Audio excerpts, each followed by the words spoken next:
Welcome back, everybody, to another edition of Inside Major League Pickleball. Big trade news coming out of the headlines this week. The Florida Smash and Tom Brady and Kim Clijster's team, the Vegas Night Owls, which sent Jesse Irvin and Colin Johns to the Owls in return for Vivian David and Kyle Yates. We've got the scoop on this week's episode. It is going to be a good one. We've got the full inside scoop. But first, a quick thanks to our sponsors, starting with Pro XR, the official paddle of Major League Pickleball, the only paddle custom fit for your grip. Knockaround, the official sunglasses of MLP, quality shades that won't break the bank. And Aura Organic, the official nutrition partner of Major League Pickleball. Transform your health with plant-based nutrition from Aura. I'm one of your hosts, Michelle McMahon, Casey Patterson, Tyson Apostle, with you every week. And we are thrilled to be joined for the second time on this podcast, player owner of the Florida Smash, to give us the full scoop on the big trade news this week. Travis Rettenmaier joins us again. Travis, welcome back. Give us the tea. What's going on as the player owner? How do these things go down from your perspective? Yeah, let's break it down a little bit. Yeah, let's start a little simpler. Happy to be back, first of all. Yeah. We'll go so happy to break. have you. And look at that swag too. Oh, it's unbelievable. It's so good. Dripping. The best stuff there is, and let me tell you, it's filthy in the sense that it's so comfy. Should we all be wearing it? I feel like we should. I mean, I know what your brand is. You got the Fila, Chubbies, you got all kinds of stuff, but I'm going to say Swagger kind of takes the cake on my end. Okay, I'll send you a package. We'll see how. Yeah, we can just ship some stuff back and forth. Okay. So you're the deal. only player owner, right? Is that I'm not forgetting anybody? No, that's correct. And you are part owner of Florida Smash, and we had the draft. You have a smashing team. Yeah. Like, we're looking at that draft, and we're looking at the breakdown, and we're thinking Florida Smash is a powerhouse. Yeah. We thought so too. What happened? What happened in Mesa? Well, first, let's do Mesa first. Like, what was your expectation going into Mesa, and what happened? I mean, expectation was to win it. You know, I thought we had assembled a really solid team just based on styles. We thought that Jesse and Georgia would be unbeatable. You know, so we thought going in 1-0, which I think statistically is probably the most important advantage that you can have because it frees up the men to play a little bit more freely.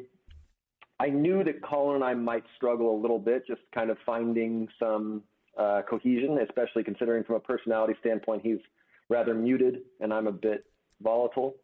So, you know, we actually outperformed to some extent. You know, Colin and I won our first two matches. We were playing well, and the girls were playing great. I think we won our first 6 gender doubles matches. And then since then, we're 0 for 10. Okay, so we were only a couple points away from going to the final in Mesa. Even though we lost to the Mad Drops 3-0, the girls were up 2014. Colin and I were at 20-20 serving. And then again, Colin and Jesse had match points against Julian and Catherine. So, you know, very small margin. So in our minds, it's like, all right, we're not really coming together that well yet. We think we're at, you know, maybe a C of where we could get to, 6 or a 7. And, you know, if we just make these little adjustments, we're going to be so much better and we're going to get over the hump. So the conversation leaving Mesa was that essentially was. Yeah, it was that. We're going to get there. I think that's the conversation always. How do we, you know, get over the hump? I think that if you're not having that conversation after, then you're foolish. So we felt like we were really close. And for whatever reason, which was interesting, like Colin and I's relationship, I felt like improved rather dramatically from Mesa to Daytona. Like I started to kind of get who he was as a person, started to find him rather comical. Who is he as a person? He's a very analytical,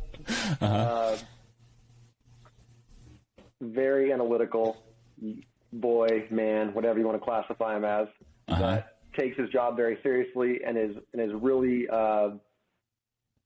really confident in what he's stating and what he believes in. And I don't necessarily think he's wrong. I just think that there's you know, you never know how partnerships are going to mesh. You just don't know, you know, and I'm sure, Casey, you can relate to that. Like maybe you have two great players playing volleyball, but there's just something that's not clicking. Yeah. You don't really know why. You don't know the exact reason.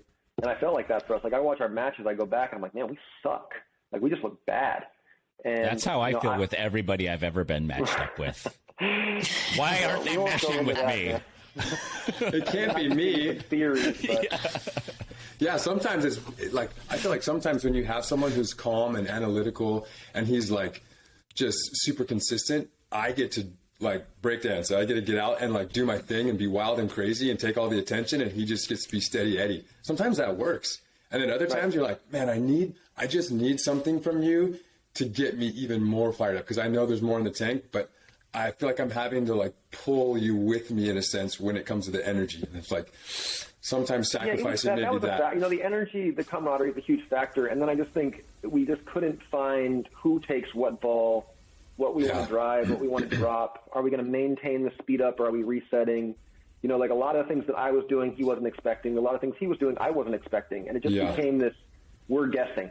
We're just not in rhythm, and so I think teams took advantage of that. I think they could see that we were lacking in confidence. And then, for Jesse and Georgia, it was disappointing because they lost their last 4 gender doubles, but in 3 of those, again, they had match points.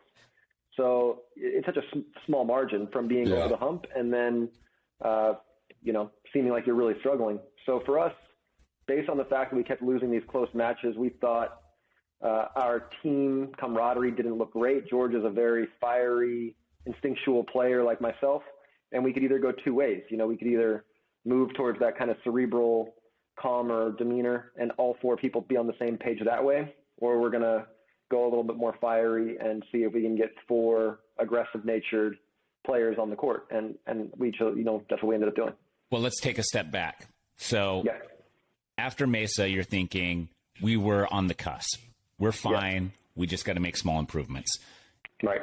So leading into Daytona, everything's great. You're thinking maybe we're there now. And we had an insane day of practice before. That was the craziest part, too. I was like, oh, we are nasty. Like, Colin and I aren't going to lose. We're playing sick. That was my legitimate thought. Okay. And then Daytona, nothing's working.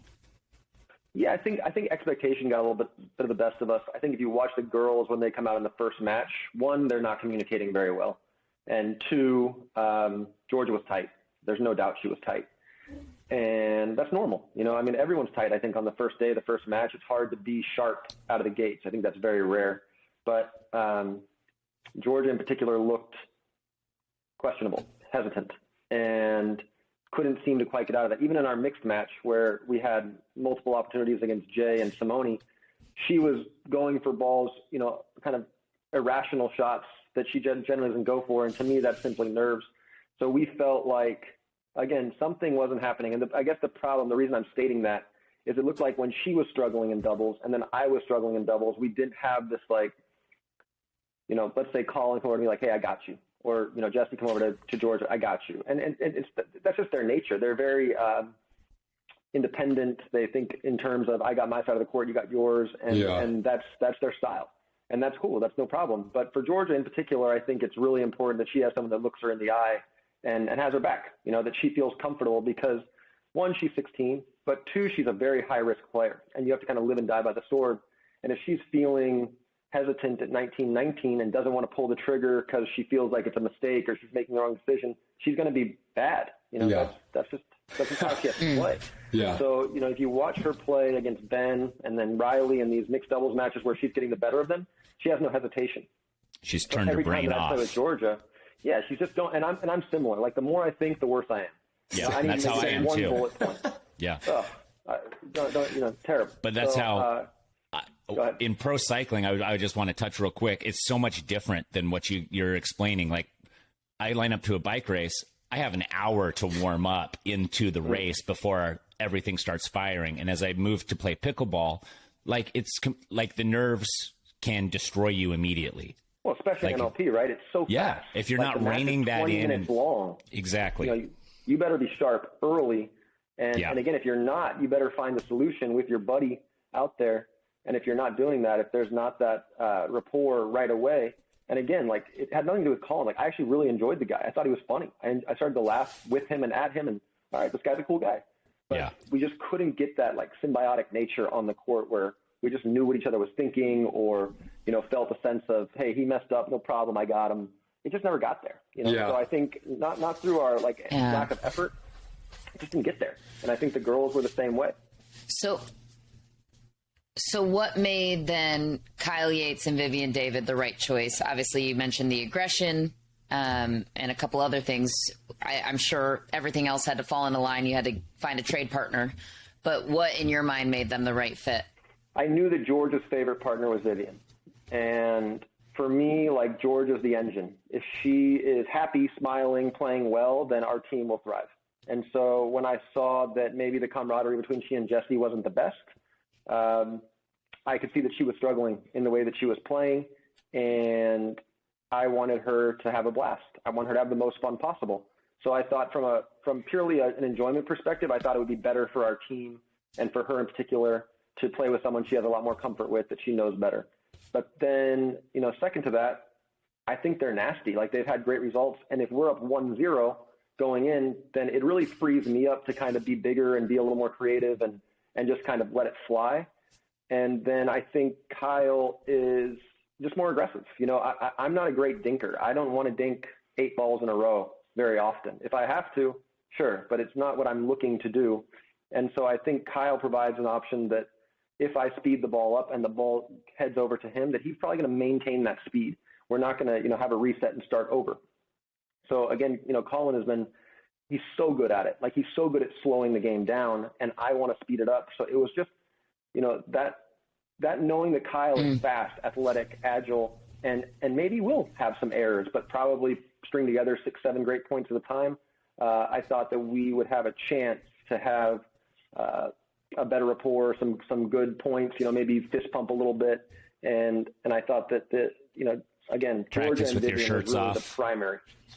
Obviously. Finally. Thank you. So awesome. Get to the real point. But why would you take your shirt off when it's so cool? Then you get the temporary tat sponsors. Like beach volleyball. You just throw your shirts off, throw your tats. It would be more appealing. It would be more appealing. Listen, Travis, I just want to give you mad props for 100%. that. I'm 43. And I'm ashamed to take my shirt off anywhere now. And I look at you, I'm like, this 40-year-old guy, look at those, you got muscles, you're popping, you look great. Popcorn muscles. No, they're not popcorn muscles. They are They're not, though. They're functional. You're an athlete. That means they're functional muscles. Okay. They're functional. But functional popcorn. Let's go back to... Oh, my gosh. They should allow that. Is there a rule against that? I've been debating if I'm going to walk out one day and just go for it. Like, I'll put an MLP tat on the chest, like or just peel it at the end of a victory. Why not just peel it off? Just be like, kaboom, throw it to the audience. Why hasn't that been happening? Dude, come on. Kaboom. I'll put that one in mind. Maybe that's like a gentle intro, the post-match victory, and then the next match, I lost my shirt, man. What happened? Stole it. I gave it to a fan, signed it, and gave it away. You can't get Sunday swagger to give you a couple extra shirts to peel and toss. Yank them out. Yeah. Yeah. Michelle. I just was going to say, I feel like you missed your chance at Daytona Beach was the place to debut that. And you unfortunately missed it by a week after Bikers Week as well. So that could have been. Bikers Week as well. My strong intention is to never, ever go back to Daytona. Never.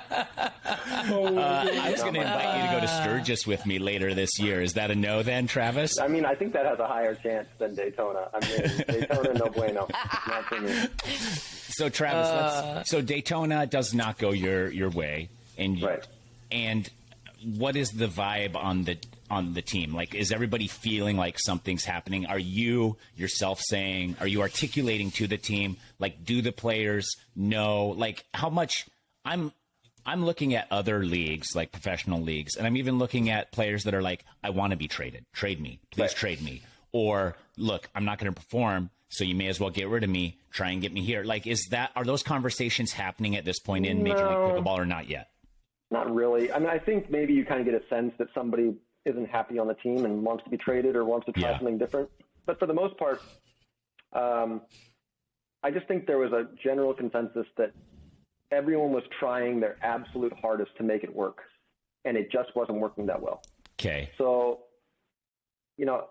it wasn't like Jessie didn't bust her ass. Jessie grinded out matches. She played great. She did everything she could to make it work. But ultimately, at the end, it's a business. Like, we're going to look at it and say, well, where did we fail? And why do we suck?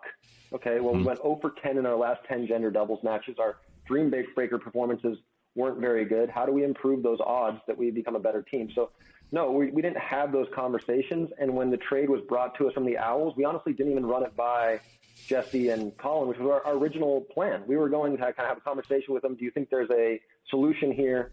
But it was quick. Like when we got the call, it was like, we're making the trade today. So if you want these players, you have an hour. Like, so the Owls, all right. the Owls propositioned you. Correct. And Okay. there's been a lot of chatter. I mean, there's 5 GMs and managers going around talking already. So you have competition. If you want Viv, our primary, the asset that we wanted, you've got 1 hour to get her. And we're going to make this a package deal or else you can't have her.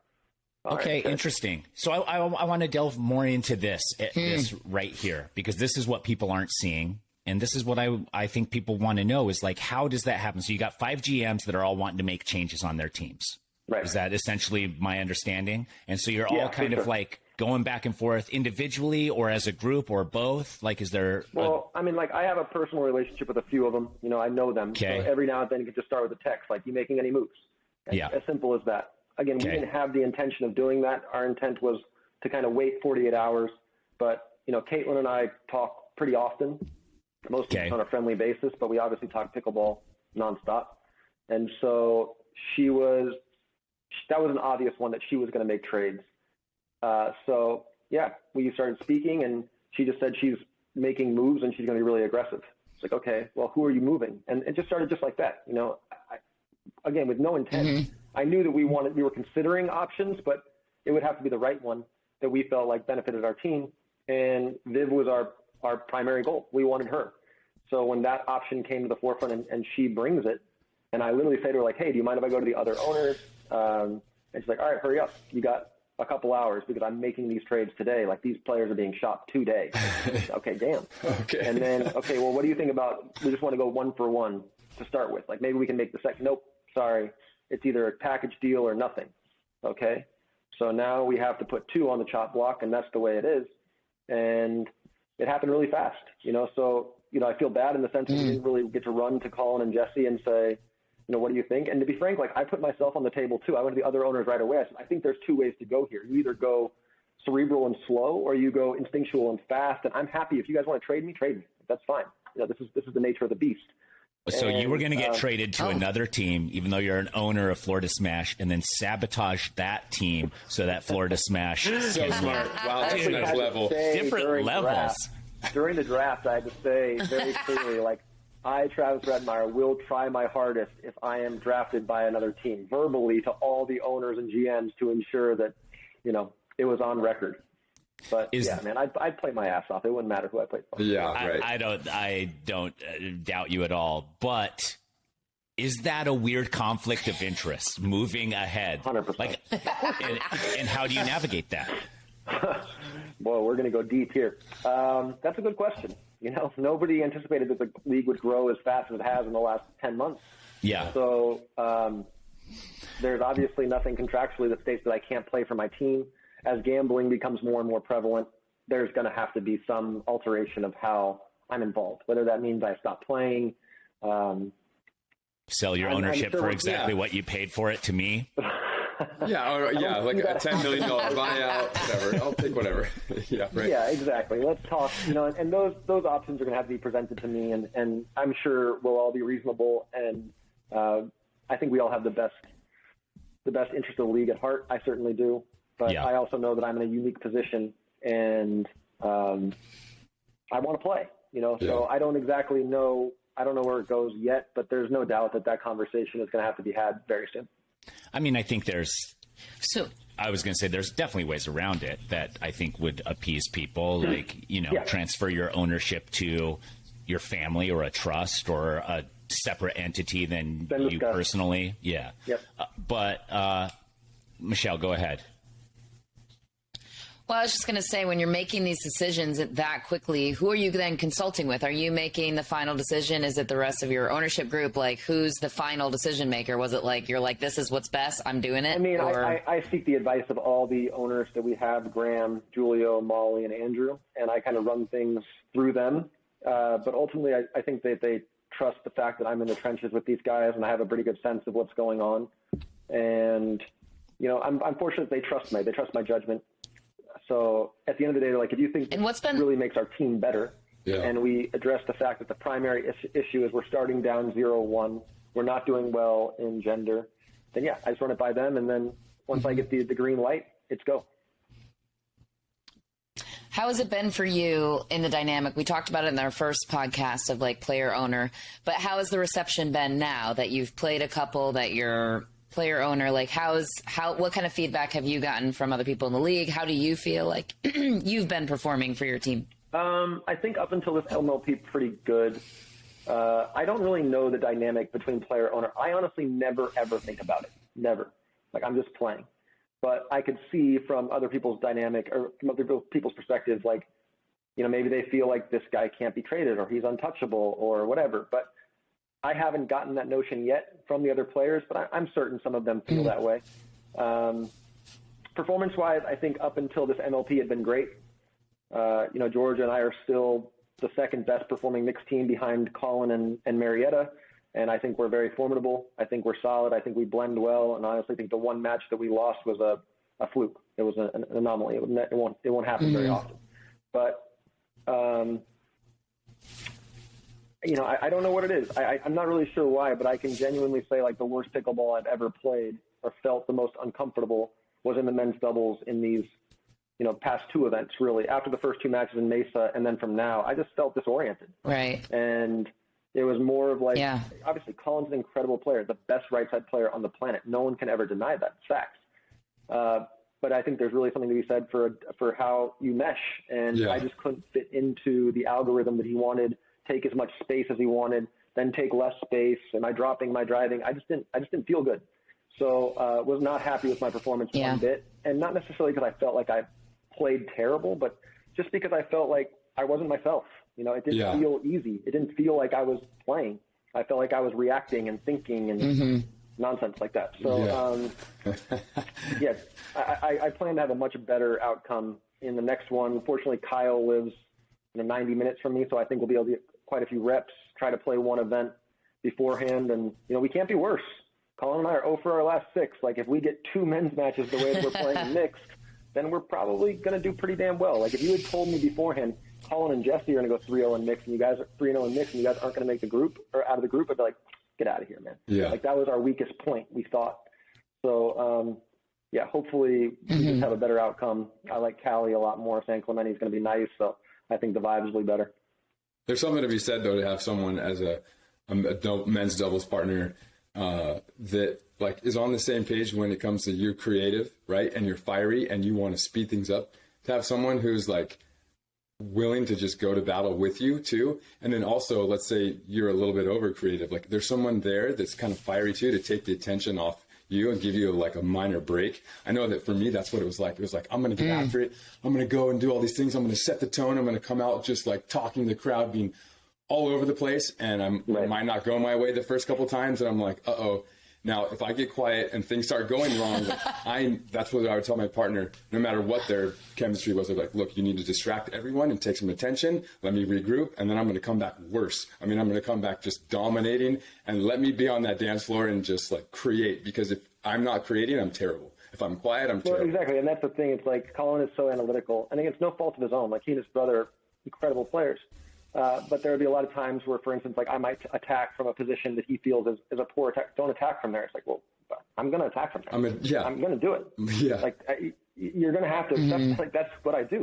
If I miss, I'm the same way. I'm sorry, but if I stop and I hesitate, like you're about to see a way worse player. And so, again, he tried his ass off. I tried my ass off. We were trying to like fit into each other's. And then, like you're saying, I would always tell people the quieter I am, the worse I'm playing. The tighter I am. I need to be boisterous. I need to be so, we just, obviously he's very quiet, super introverted. If you make an error, it's like awkwardly quiet. Yeah, totally quiet, right? No, like, no, I'm not getting a slap on the ass like, hey, good try, buddy. You got that. Yeah, I wish we could have found it because I know that like if we had time and we could have pieced it together, but we just couldn't get there. And these things are so short. These time frames are so small. Like you have to take your best option at that moment. Right. So what was the trade? I don't even know what the trade window was. So after Daytona, did they give you a certain amount of time or can you trade at any point in the season? No, you can trade at any point, but these things generally happen fast. I mean, for us, it was really fast. And it was clear for Caitlin and the Night Owls that her ownership group was not satisfied with the results, nor should they be. Yep. And we're going to make moves now. I mean, they ended up trading 3 of their 4 players. That's crazy. So we got one original left. And, so it happened for us, I would say, within, I want to say 2 days after, Monday, 4 hours into the day. I think I called her at like 9 or 10 in the morning, and by 2 it was done. Yeah, you timed it perfectly for right after we'd recorded our podcast last week, so we could not talk about it at all. My apologies. Yeah.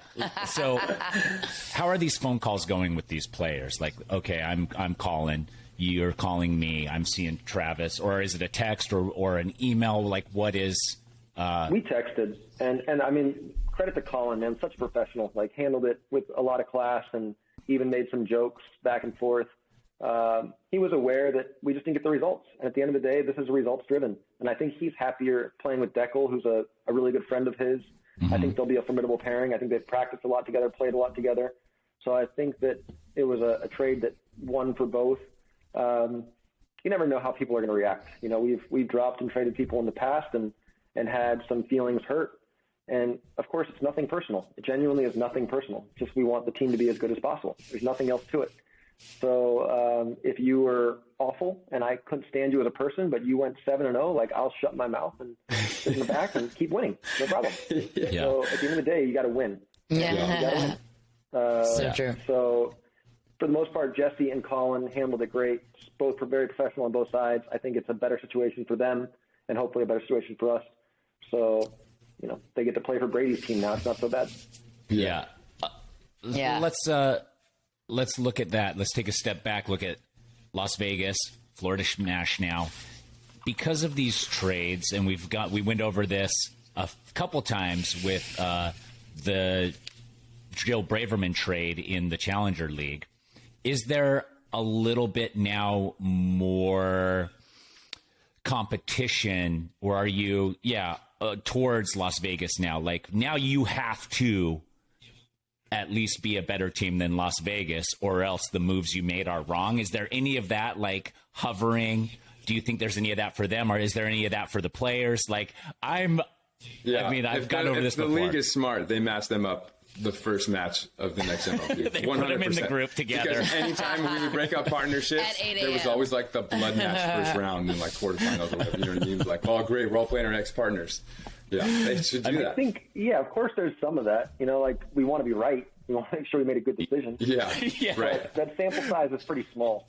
Yeah, and also, you're also speaking to matchups. So you losing or you winning doesn't necessarily mean that you made the right move, or that team made the right move for them. Correct. Based on chemistry and energy. You have to look at the grand scope. You have to look at it all. Yeah. And then I even go with this, like, I'll have conversations with them, this guy performed so well in MLP, and this guy, like, yeah, kind of, but these sample sizes are so small, and the margins are a 5 to 7% differential on average, maybe less. Right. Yeah. Like, maybe the coin just tips their direction that time. It doesn't mean they're an insane performer on the reg. So, do I think that it would add some spice if we played them? For sure. Would I be chirping at Colin? 100%. But there would be it's a small sample size. We don't know. I think as MLP progresses and these teams get to retain players for 20, 30 matches, you're going to see more of what you're referencing. Like, I made true numbers. Move, I didn't make you. Like, what if let's just say in theory, Vivian plays terrible. She just has a bad stretch, and I'm just saying that hypothetically. But she plays terrible, or Pickle plays awful, right? And Colin's playing great, but Pickle plays awful for those 3 days. That's normal. Like it happens. People play bad for periods of time, and I don't think you can base your decision making off of a small sample size. Hopefully, everyone performs well. Hopefully, everyone's comfortable, has a good stretch of play. But you just never know, man. You just never know how people are going to perform, how they're going to react under pressure. Those things, I think, are day to day. I don't think they're necessarily like, oh, I got it right. Right. It would literally, in my opinion, to some extent, it's like flipping a coin and it's heads. Oh, I got it right. I'm a genius. Shit, I got it wrong. I'm an idiot. Because you don't know how things are going to mesh. You really don't know. There's just, if you look at even on the PPA this year, you look at Kohler playing with Pickle. In my view, like, that's a great team. They suck. They're terrible. They're losing to teams they should never lose to. Why? Because they're not meshing. And that's just the way it goes.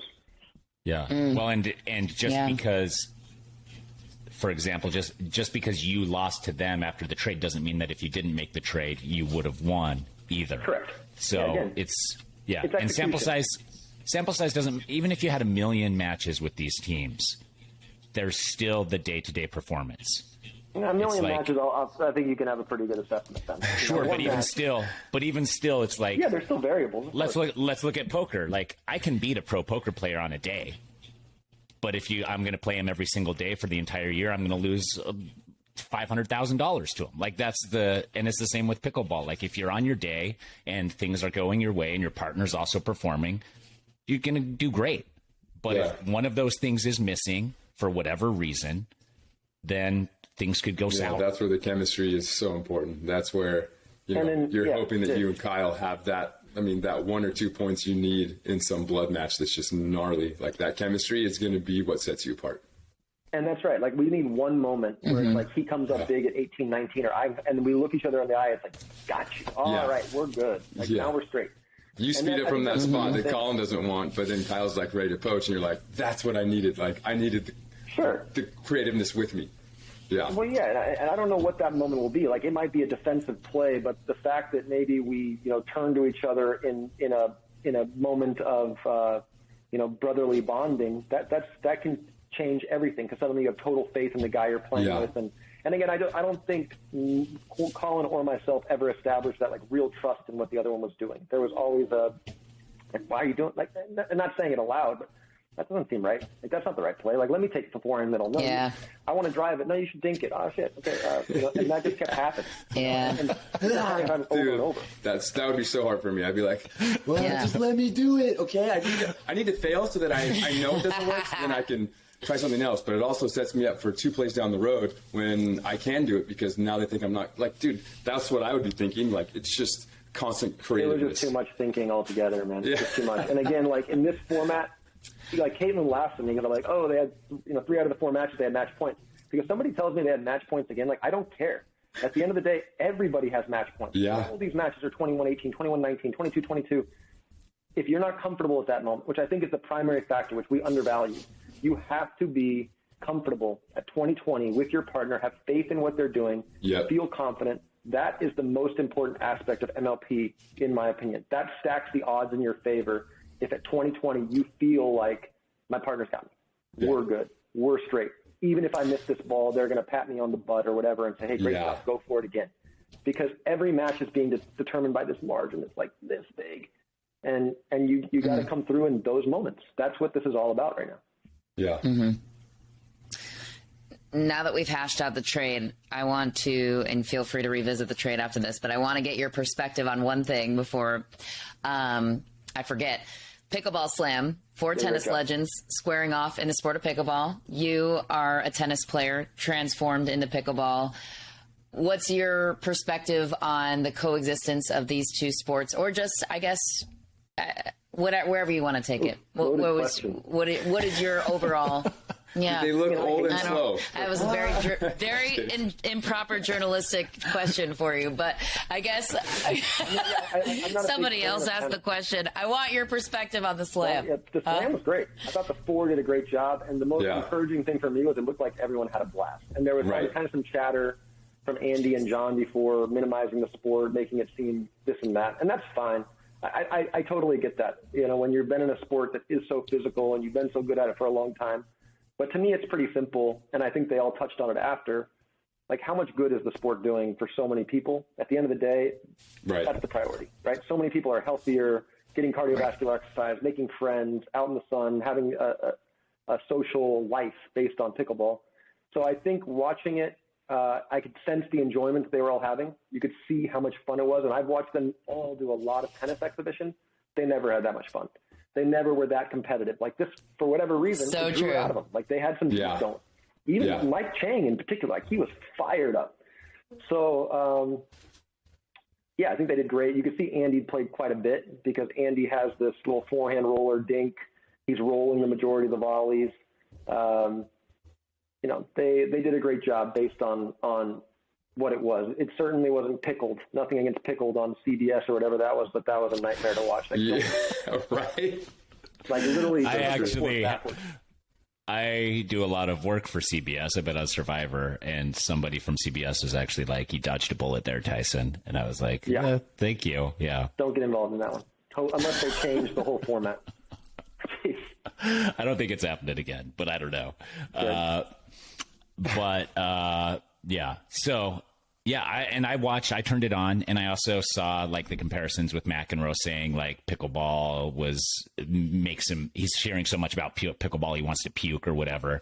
And then he's out there on ESPN playing it. And then after, like you said, like, he's like, it's not tennis, but a lot of people love it. And maybe I should be. My friends are playing. My family's playing. Everybody's playing. Maybe I should, be a little more forgiving. And he did look like he was having some fun. Yeah, he got that cool little rally. He got all fired up. Yeah. Yeah. You could tell. Yeah, they're all going to play from now on. I would be shocked if they didn't, because who wouldn't? It's fun. Yeah. It's so much more fun, and nothing against tennis. Like, I personally don't love it just for my own reasons. I still think the sport's beautiful and it's artistic and wonderful. But can they both coexist? Of course they can. At the end of the day, it's common sense. Look how much good this sport does for people. If you go to my local rec park right now, which I've talked about over and over, there's 80 people there probably right now looking for 6 courts, and everyone's sitting on their little chairs talking trash, having fun, interacting. Like, there's nothing like that. That's as good as it gets. Right. Yeah. If you have something bad to say about that, then go to hell. Eat it. Yeah, dude, it's so true. Seriously, just everyone who hates it, it's like, well, you're not playing it. Plus, it's the opposite of the social dilemma of everyone on their phone, inside the house. Like, it's like the anti-COVID cure. It's the cure, dude. Exactly. It's and insane. We got like players like Renee Stubbs, who was #1 in the world in doubles, coming out making ludicrous claims, just chiming in here and there. She made it like, I will never invest in a team. Honey, you couldn't get a team anyway. Like, nobody wants you at this point. Yeah. That's one. 2, she put on her podcast, and I'm going to throw under the bus a little bit, that pickleball has no cardiovascular benefit whatsoever. Are you insane? Like, I've done the data. I've played singles pickleball and then played tennis. The calories burned are very comparable. So what the hell are you talking about? You're telling me Nana out there who's 70 years old and playing with all her friends in the sun isn't getting cardiovascular benefit? Go away. Go away. Nobody wants to hear from you. Don't talk about it. You got nothing nice to say. Just go away. Yeah. I'm going to say that if health experts are telling you, like, go get your steps in, right, then this is more than that.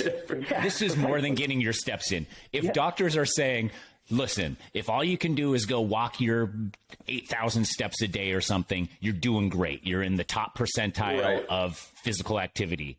Playing pickleball doubles is more than just getting your steps in. Well, who's the girl? Jewel something, the WNBA girl that's playing? Yes. She'll show her data. Like, she had one day, it was like 9.03 miles purely active from pickleball.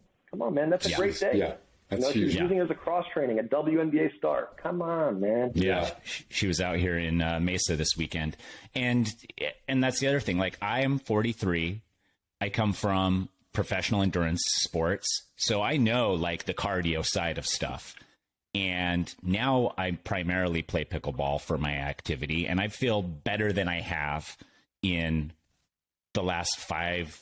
Like, this is the best I've felt in the last 5 to maybe even 10 years. Yeah. So, I think that's wrong. Yeah, for sure. How much pickle are you playing there, Tyson? Are you playing every day? Are you an everyday player? No. I try to get out. If a good week for me is 3 times a week. Always. And then mostly my neighborhood has some pickleball courts, but they're hard to get on because so many people are playing. So I usually go to Legacy because I know there's courts there for me to play. Hey, Casey, you're improving, huh, man? I've seen some videos of you and Sammy. Like, you're getting there, bro. It's fun. I'm an everyday guy. Are you really? Dude, if I could double day, like 2-hour frame, 3-hour frames of drills and then go play at night, I would play 3 times a day if I could. That's what you would do. Yeah. I would love to play every day, and maybe if I can get a pickleball court in my own, that would be the case. But right now, I just don't have time to do it. So before we take off, Travis, last thing, how are you guys going to do in California with your new team? What things are you going to do? It's going to be fun. It's going to be fun to watch. Last thing. I mean, we can't do worse, Like I can guarantee we're gonna have a lot more fun. I think everyone should be a little bit more relaxed. I think expectations got the best of us to some extent, and I would be surprised if we didn't certainly play a hell of a lot better. We can't control how the people across us play, but I think you're going to see us all play a little more freely, smiling a little more. And my guess is that George and Vivian are just going to be a powerhouse. So if we're up 1-0 going into Kyle and I, and Kyle like I said, can pull off a win or two, then we'll be pretty formidable. Okay, awesome. Do you want to talk about NML? I know that we had some bet going on here, and then I can give you like the 3-minute. The 3-minute is they are absolutely right. It's on me. Florida would not allow us to host the event here, which was a huge kick for me, because that's what primary reason I wanted to do it was so that we could have it at an event here. Have all the buddies getting a little crazy. And then they kept giving me these kind of like hypothetical dates to cut it off. I need to know by this. I need to know by this. I need to know by this. One, I don't want to do it at a park. I want to do it at a venue. Two, when we were setting this up, it was November, December, not a lot of events. Now I'm home for 3 days, gone. Home for 3 days, gone. Home for 3 days, gone. So it's not a priority. I do feel bad. I don't know if it's going to happen at this point. I have no clue. It's just not it's just not that high up. But I want to make it clear, like, it was me that made it not happen, not them. They tried to push the envelope, and I just didn't prioritize it. I didn't find the right venue. I didn't find the right time. And I didn't just want to be like, okay, let's go to the local park here and have one camera and 5 guys watch and play for 200 G's. Like, that's not how I want to do it. So it's going to happen. It's going to happen correctly. And if it doesn't happen, so be it. Yeah. Okay. Well, that's not your priority. You got to win win this final MLP. Not an event. Not an event coordinator. Dude, come on. Well, let me ask you one more question. We have one more question now that I'm thinking about it. Go for it. Florida Smash is going to Challenger League the second half of this year. Yeah. What are you doing? You are just going to enter the draft? I'll just enter the draft. Somebody chooses me, then they choose me. So if someone chooses you so this will most probably be an opportunity for you. At least for the time being. Yeah, it'll be your last Florida Smash until 2024 if Florida Smash is promoted type of thing, right? Yes. So, correct. Okay, that's interesting too. Have people already talked about that, or am I a visionary to already to be like, something's going to happen to this particular outcome? Yeah. And how it's going to go. Okay. Well, we're excited for you. We're excited to see how the trade works out. Where can people follow you, Travis, for all the Travis Rettenmaier happenings and news? Oh, man, the only thing I'm on is Instagram, and I'm terrible at it. But if you want to know what's going on, go to Florida Smash on Instagram or Travis Rettenmaier on Instagram, and you can follow my little daily activities and how the world of pickleball is treating me. Perfect. Thank you so much, Travis, for all your time and everything you're doing for the sport. Super exciting.